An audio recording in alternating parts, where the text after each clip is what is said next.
magandang umaga sa iyo, Colonel. Colonel, maaaring alam nyo na po no, na ang ating topic ngayong umaga ay tungkol po sa illegal drugs. And bilang isang operatiba ng anti-illegal drugs noong kayo'y nasa Philippine National Police pa, maaari po bang bigyan nyo kami ng idea kung ano ho ba ang inyong mga operation noon na may kinalaman dito sa pagpapahinto nitong illegal drugs dito sa ating bansa? Marami po kaming ginawang operation. Ang example po is yung sa Antipolo, ang una pong laboratory na nahuli na merong na actual na nagluluto at more than 1 ton o 1,000 kilos ang nakuha po doon. Meron din po kaming nakuhang laboratory sa Mandawi, Cebu. Excuse me lang po, wala ho kasi kayong video eh. Pwede bang, can we ask the technical, pwede bang may video? Yan. And kayo, nakikita niyo po ba ang komite, Colonel Asierto? Hindi po. Hindi ko po nakikita. So, can you please... Pero naka-on na po ang video ko. Ayan. Can you please, technical? And before that, abang inaayos pa ho ng technical, may we ask you to take your oath, Colonel Asierto. Comsec, please administer the oath. Sumubay po ako kanina. Nag-oath ka na kanina. Sumubay po ako para save time po. Hindi po namin nakita kasi, Colonel, so pwede po ba nating ulitin nang sa ganun, may record po kami na kayo po ay sumumpa at nag-oath. Comsec, please take note. Yes, Mr. Chair. Sir, can you please raise your right hand? Do you swear to tell the truth, the whole truth, and nothing but the truth in this congressional inquiry, so help you God? Yes. Thank you, Mr. Asierto. Okay, thank you, Colonel Asierto. Pwede po bang ulitin ninyo inyong report kanina? Banggitin ko lang po yung mga ibang naalala ko mga operation namin. Una po yung sa Antipolo na unang pagkakataon na merong nahuling actual na nagluluto sa loob ng Shabu Laboratory at sobra 1,000 kilos ng Shabu ang nakuha doon. Sumunod isang Mandawi, Cebu na mga more than 16 yata na foreign nationals na nandun na mix. Meron Indonesia, Malaysia. Dahil yung famous na Shabu Tiangge sa Pasig. At ang isa pa ay ang sa Davao, sa Domoy, Davao City, na nabas namin ang Shabu Laboratory doon noong 2004, December 31 po. Yun lang po yung marami pa ako kaya hindi ko na po maalala. Pero yun po yung mga significant na trabaho namin. Sige, maraming salamat po, Colonel Asierto. Ang aming pong mga kasamahan dito ay gusto rin po magtanong sa inyo. The first to interpellate is Congressman Benny Abante. You are recognized, Congressman Abante. Magandang umaga sa iyo at Colonel Asierto. Magandang umaga po. Kayo po pala ay na-assign na sa iba't ibang PNP stations, ano po? Sa totoo po, ako po ay lagi naka-assign sa mga task forces. Hindi po ako na-assign sa station o sa probinsya. Lagi pong special unit yung aking pong assignment. At kayo po anti-illegal drugs sa PAOP. At kayo po ay nasa ilalim ng sino pong opisyal, usually? Sa isa lang po ba kayo nasa ilalim ng opisyal o ilang opisyal lang nasa, kayo po ay nasa ilalim nila? Ang mga boss ko po ay yung mga director namin, director ng HOT o Task Force Commander, na sila General Agripay hanggat umabot kay General Bacalso, General Nick De Leon, General Kakdak. Then nung bandang huli na, ang pinakahuling boss ko po ay si Colonel Pero, si General Mijares. Yun po ang mga naging boss ko po. Alam po ba nila ang inyong involvement sa mga operasyon na ito? At alam po ba nila ang inyong recently? Involved po ba sila dyan o hindi po? Ako po, hindi man po ako nagtatrabaho ng di alam ng boss ko. Alam po nila lahat yon. Kung ang tinutukoy niyo po ay tungkol dun sa report na ginawa ko tungkol kay Michael Yang at kay Alan Lim, alam po yan ng aking director during that time na si Director Mijares. Meron po ba silang ginawang report tungkol dito o kayo po ba sinang nag-agree po ba sila sa inyo o sila po ba ay sumang-ayon o nakasama kayo upang expose to mga bagay na ito? Sa kasayang palad po, sinabit ko po ang report ko kay General Bato, pero wala po nangyari. Hindi po niya inaksyonan. Iba po ang ginawa niya. Ang ginawa niya is ang kinausap niya ay si Alan Lim. Imbis na ako yung kausapin niya na gumawa ng report, si Alan Lim ang kinausap niya. Then, nagbigay din po ako ng report kay Director General Aquino ng PIDEA. Sa kanya naman po, in fairness po sa kanya, pinatawag niya ako, kinausap niya ako, in-explain ko sa kanya yung report ko kung paano ko nakuha, at ang sabi niya, ipapaabot niya sa Malacanang. Pero,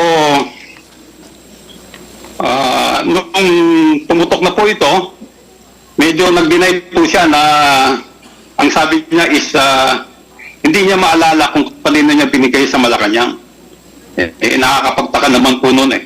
Napaka-importante yung report, di alam kung kanino iniwan yung report, kanino ibinigay. Then nagbigay din po ako ng report kay General Albayalde, Chief PNP Albayalde. At nung una, dininay niya, ganun din, dininay niya nung una, pero nung sinabihan siyang mayroong litrato, medyo naalala niya. So inamin din niya, pero wala siyang ginawa. Katulad nila General Bato de la Rosa, Aaron Aquino, at Oscar Albayalde, wala silang ginawa doon sa report mo. Talagang tinabayaan nila yung report. Then, hanggang sa umabot na yung hindi nila ma-dispute yung aking report, ang ginawa nila is ako yung siniraan. Siniraan ako at yung team ko. At dahil nga doon,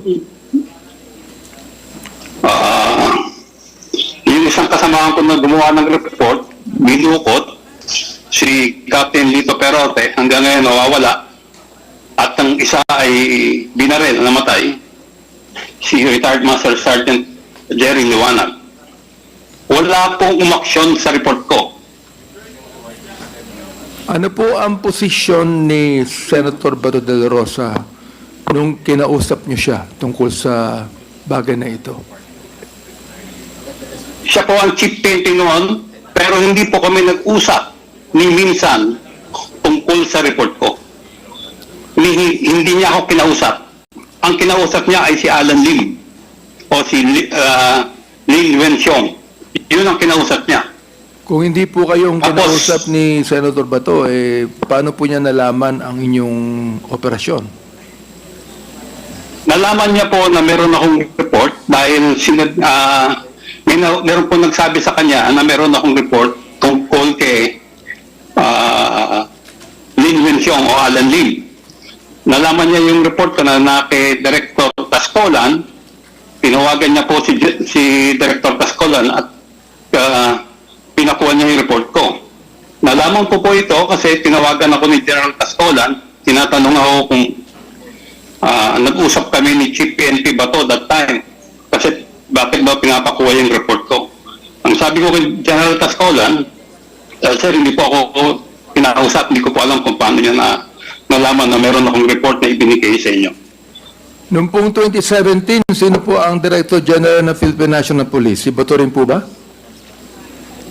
During that time po, siya pa po ang director. At kayo po'y gumawa ng isang Director report. General.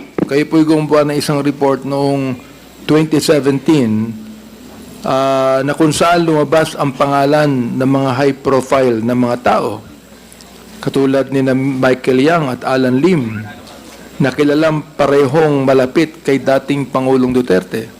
Tama ho ba ito? Opo, at actually meron pa isang pangalan po doon si Johnson Chua. Johnson Chua.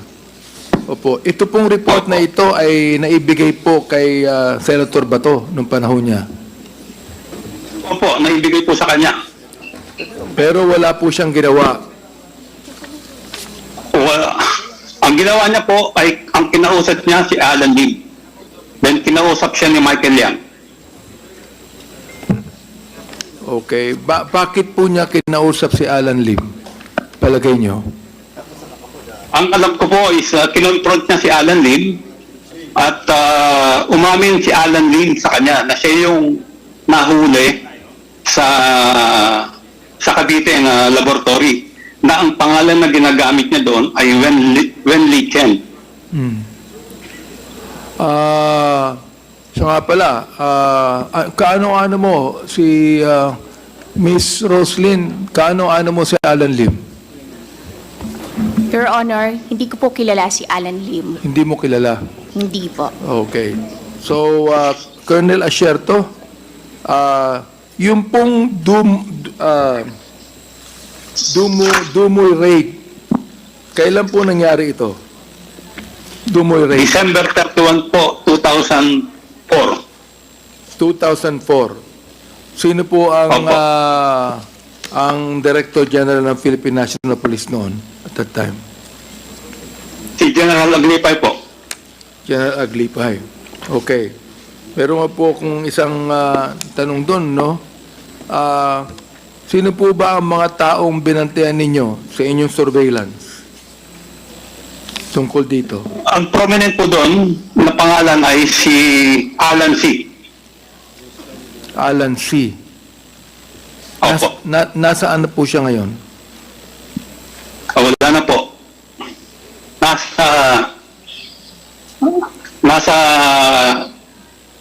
Nasa testimonya po ni Arturo Las Cañas kung ano yung nangyari kay Alan C. Okay, Colonel Asierto, pakibanggit nyo nga po sa amin sa Quadcom kung ano ang koneksyon ni Michael Yang sa drugs at ang koneksyon ni Michael Yang sa dating Pangulo.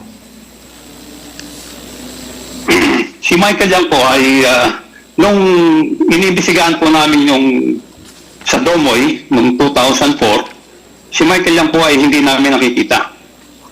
Kasi po ang participation niya ay nagsimula o yung aming surveillance is nagsimula noong October 2004. Pero ang participation ni Michael Yang, base dun sa informasyon na nakuha namin, is nagsimula siya noong August.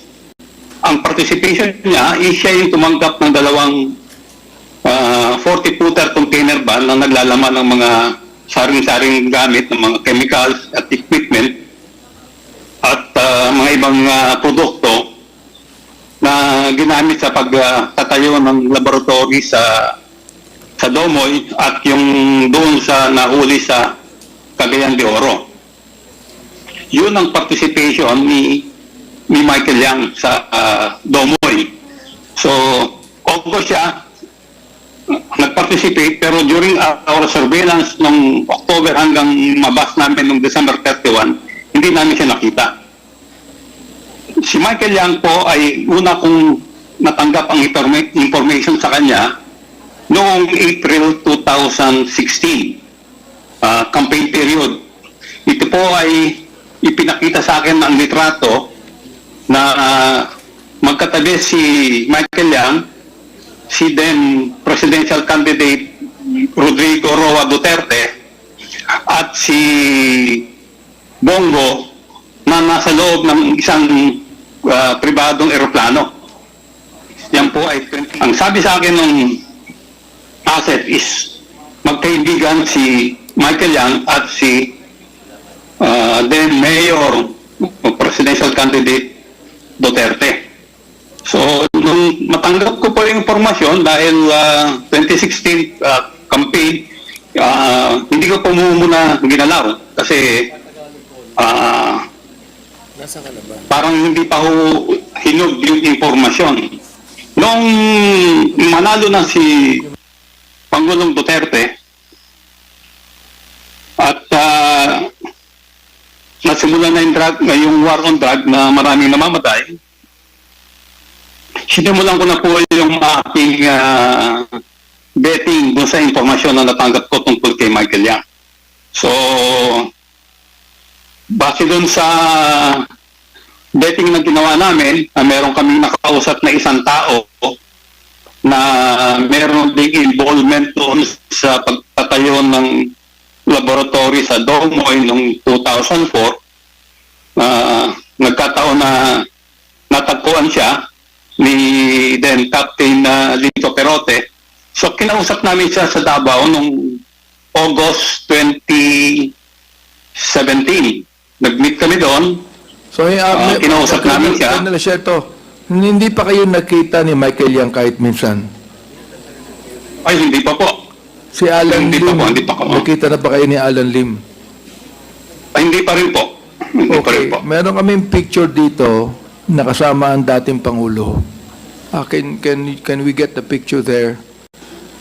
Na kinakausap niya si Michael Yang at si Alan Lim. So, ibig niyong sabihin, Colonel Asierto, sa inyong investigasyon na talagang nasisiguro nyo na may koneksyon ang dating Pangulo sa mga illegal na gawain ni Michael Yang at ni Alan Lim. Meron po ba? Sigurado po ako. Dahil po doon sa nangyari sa akin at nangyari doon sa mga kasamahan ko, very obvious po na siya yung pinotektahan niya si Michael Yang at si Alan Lim. Ano pong nangyari sa inyo? Yun po ba ay ginawa sa inyo? O dinicide ninyo? O ginawa po sa inyo sapagkat nakita nyo ang involvement ng dating Pangulo dito kay Michael Yang, kay Alan Lim? Nakita nyo na hindi pinansin ang report ninyo ni Senator Bato? Karoon din po si ang iba pang mga Director General. Yung parang lumabas po kasi nung hindi nila ma-dispute yung aking report kasi supported naman po ng mga dokumento. May mga warrant of arrest si Johnson Chua, merong court decision si Wen Li Chen o si Alan Lim sa Cavite. So, hindi nila ma-dispute yung report eh. Ang ginawa nila is sinira nila kami. Naglabas sila ng white paper against us, ginawan kami ng matrix. Sino pong gumawa nun? Sino pong gumawa ng mga yan? Alam niyo po ba? Kilala niyo po ba kung sinong gumawa sa inyo ng mga white paper na yan? Sila po ba ay nasa loob ng Philippine National Police? Sila po ba ay mataas na opisyal ng Philippine National Police? Meron po akong suspecta kung sinong gumawa, pero hindi pa po kumpleto yung aking ebidensya, pero alam po namin na siya yung gumawa, kaya hindi pa po kumpleto. At yan pong white paper ay ginamit ni Pangulong Duterte nung nagsalita siya sa General Santos. Yung papel na winawagayway niya na sinasabing kung ano-ano tungkol sa amin, na ako raw nag-smuggle ng AK-47, nagbigay daw ako ng baril ng AK-47 sa NPA, nakikidnap daw kami ng mga Chinese at pinapatubos, at kung ano-ano pang mga pati yung pagpatay sa Koreano, ibinintang sa amin. So, Kailan po dahil nangyari yun? hindi nila kayang Colonel, kailan po nangyari yun? yung hindi ko na po matandaan yung exact nung kailan yung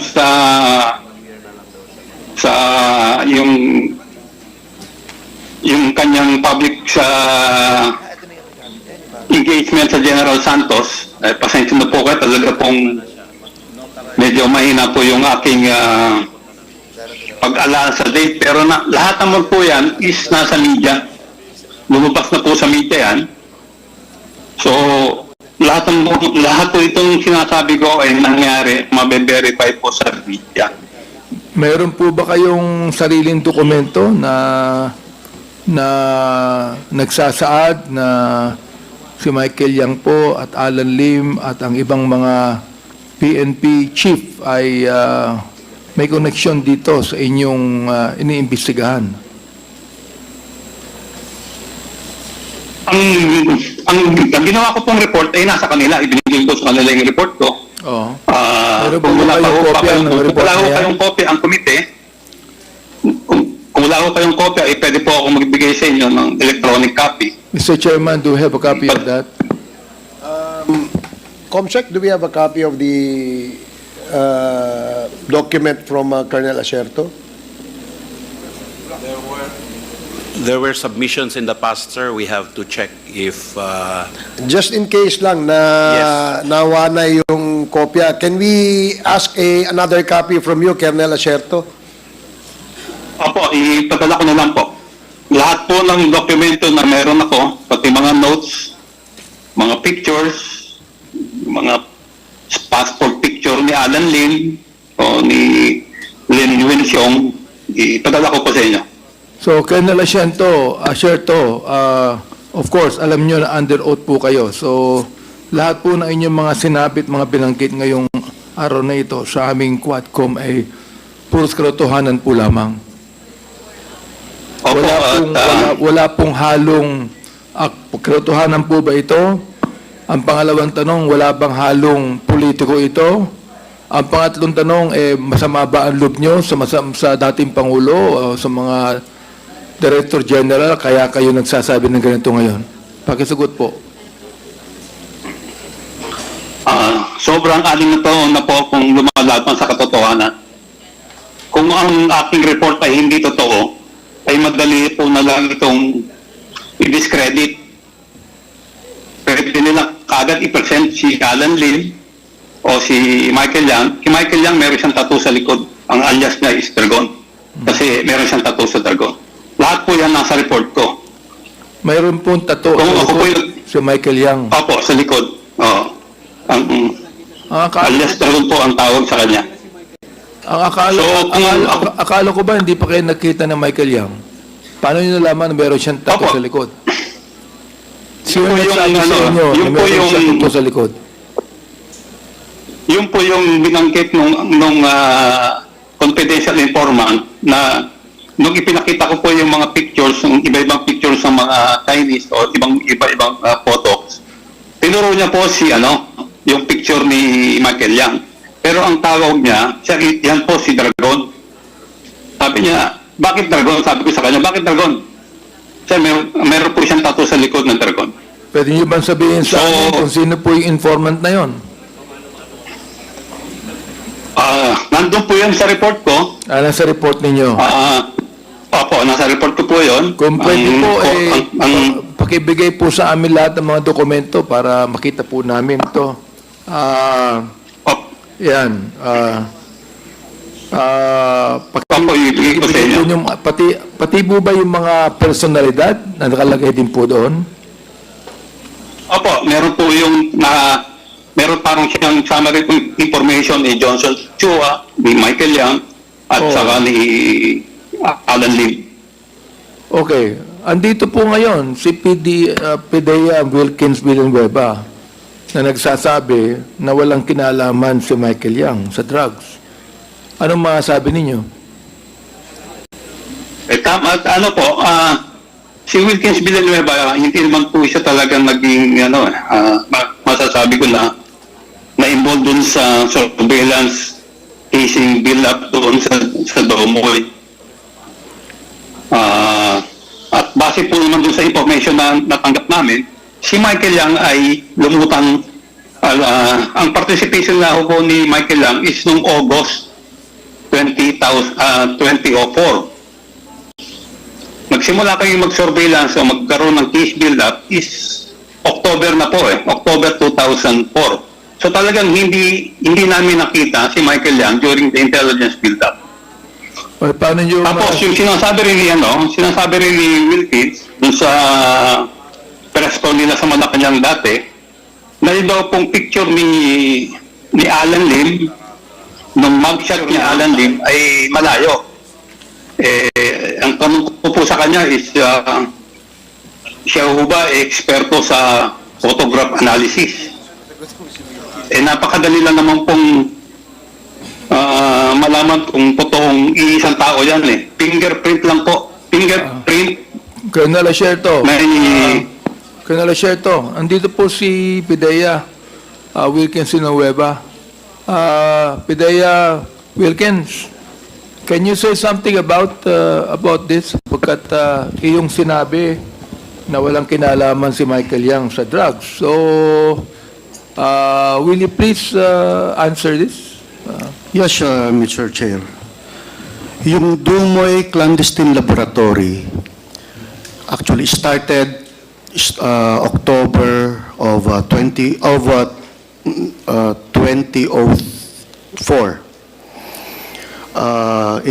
The information came from the Drug Enforcement Administration ng United States of America. Yun ang start po nun. Tapos the information was passed on me ng PDEA Intelligence and Investigation Service. I was the regional director of PDEA Regional Office 11 during that time. So, ang information, before kami, gusto ko lang, Mr. Chair, na Mr. ikwento. Villanueva, do you know Colonel Asierto Yes, personally? Mr. Chair. Okay. Kasi sometime October, first week of October actually, nag-meeting po kami nito sa EDSOT ni Colonel Asierto. Kaibigan ko po ito, sir. Yes. Mista ko po ito, sir, si Colonel Asierto. Okay. So, during that time, Classmate kayo? na-turn back lang siya, Mr. Chair. Okay. So, graduate ako ahead of him. During that time, Mr. Chair, nagkaka-editan ang PDEA at ang EDSOT. Kasi ganunan That was the first, yun yung unang, ng PDEA Oo. at EDSOT. So, Yun ang problema nyo nagpapagalingan kayo. yes, during that time. Oo. Kaya nga, since mista ko, sir, si... Sana wala nang pagalingan ngayon. ay, nung time ko, Mr. Chair, wala nang ganun Oo. Nung 2020, si wala nang Hindi ko tumating na makakalimutan yung nangyari doon sa Quezon City. Yes, sir. O, can you imagine? Pare-pareho kayong law enforcers. Kayo nagbabarilan. Yes, Your Honor. Oh. So, what happened, case conference kami ni Colonel Asierto. Nasabi niya, may nahagip siyang personality Aha. na papuntang Davao. But, naputol doon, Mr. Chair.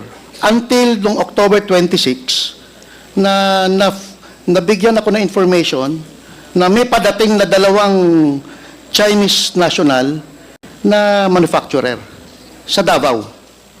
So from the airport, talaga sinundan namin hanggang sa kung saan sila lumapag. PDEA pa lang po ang nandun. Wala pa pong EDSOT yun. Surveillance ninyo. So, talaga sinundan na namin sila hanggang sa dulo. Ang kagandahan doon, Mr. Chair, is pagdating doon sa pinuntahan nila, that same, yung bahay na pinuntahan nila, that was an apartment po yun ng previous case operation plan ng PDEA. Sino po yung dalawang Chinese? Mr. Chair, Chinese name hindi You would know because ikaw ang leader yes, ng Mr. operasyon. Chair, You but would know. 2004, wala na po akong i-find out ko, Mr. Chair. And, May report kayo niya sa Bidaya, am I right? yes, we submitted sa PDEA yung mga progress report hanggang sa after operation report. Mr. Chair, may I ask that But pipilitin ko, Mr. Chair, kasi that he submit to us the report, please. Wala na ba o ano? Andyan ba? Pipilitin kong hanapin sa files ko, Mr. Chair, kasi yung sobrang tagal, most of the laptops na nasa akin na corrupted. So, pipilitin kong maghanap, baka na-save ko somewhere along sa mga... So naniniwala kayong walang kinalaman si Michael Yang sa drugs? During that time, Mr. Chair, walang Michael Yang eh. Ang alam ko lang na sinabi ni Colonel Asierto is Johnson Chua, which is both. Talagang subject namin dalawa yon. But there was no Michael Yang during that time. Colonel Asierto, what can you say about that? Sa sinabi ngayon ni General to, General Wilkins. Ano po? Anong Totoo po masasabi? Totoo po yung kay Michael Yang na talagang hindi na namin nakita nung mag-start kami mag-surveillance noong October. Kasi nga po, ang sabi nung may confidential informant Panther na August nung tinanggap ni Michael Yang yung dalawang 40-footer container van. Yung sinasabi niya naman po tungkol doon sa information na galing USDA, tama po yun, galing USDA. Sa akin po ibinigay. Ang information na ibinigay sa akin ng USDA is nagbigay siya ng isang number, nag-load number, na ang last 4 digit is 1988. Kaya medyo natatandaan ko po. So very Totoo po yun, General. 1988. Totoo. Yes, Mr. Chair. Okay. Binigyan nga ako ng log doon ni Colonel Asierto about that. Okay. Na yung information niya, na yung log na yon, tumumbok na sa Davao. So doon kami nagkatugma. So doon kami nag-collaborate, Mr. Chair. Anong ibig sabihin yung nasa Davao, General Villanueva? Yung user nung number na binigay niya is naandun sa Davao. Therefore, yung pong drugs nasa Davao. I don't know, Mr. Chair, but yung personality Hindi mo alam. na gumagamit ng telepono na yon is na-trace sa Davao, Mr. Chair. Kaya pumayag ako makipag-collaborate kay Colonel Asierto because, Davao to. So, sa akin, lahat ng pertaining sa Region 11 is under my area. So, ito daw, Mr. Chair, yung sinabi namin, pwede itong first time na to mag-collaborate ang PDEA at police. And it happened, Mr. Chair. Hanggang ilang taong kayo ron? Sa Until 2008, Mr. Chair. 2008. Yes, yes. So, where were you when the former president became president? Nasa regional office 10 po ako, Mr. Chair. You were As a still regional active at director. that time. Yes, yes. Mr. And you Chair. are the... Regional Director of Regional Office 10. Are you also involved? Sa PDEA pa rin, di ba? PDEA? Yes, yes, Mr. Chair. Okay. So, Colonel Asierto. Colonel Asierto. Colonel Asierto. Ano po yun? Opo. General Villanueva attested and agreed with you on on what you said. So, can you continue on? Ano sa mga sabi Opo, niyo? tungkol naman po dun sa mga binigyan ko ng report, siguro po natural na sumama ang loob ko kasi sila po yung aking mga immediate upper class sa PMA, si General Aquino, class 85, siya ang nag-receive sa amin. Nung plebo kami, sila yung class na nag-receive sa amin. Tapos ang mga squad leader namin, 86. Yung class nila General Bato. Colonel Asierto, merong nabanggit si General Villanueva na dalawang Chinese na hinabol nila sa Davao. Hindi niya maalala yung mga pangalan. Kayo po ba naalala niyo yung pangalan, Colonel Asierto? Yung dalawang Chinese na yan? Hindi ko po alam yung sinasabi niyang Chinese, pero ang target po namin dyan, yung nagpunta kami sa Davao, is si Alan C na yung gumagamit ng number ng 1988. Sino pong Alan? Alan Lim. Alan C po. Alan C. Okay. So, Opo. ilang taon na po silang involved sa drugs sa pagkakaalam ninyo? Hindi ko po maibigay yung exact na taon kasi nung ma-receive namin yung information na yun,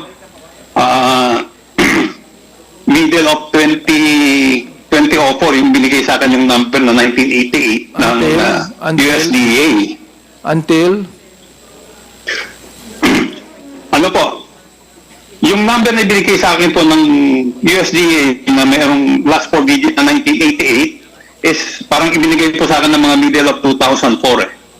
So, pina-verify niya sa akin yon, pina-investigahan. Then, after a couple of months, yung isang asset ko po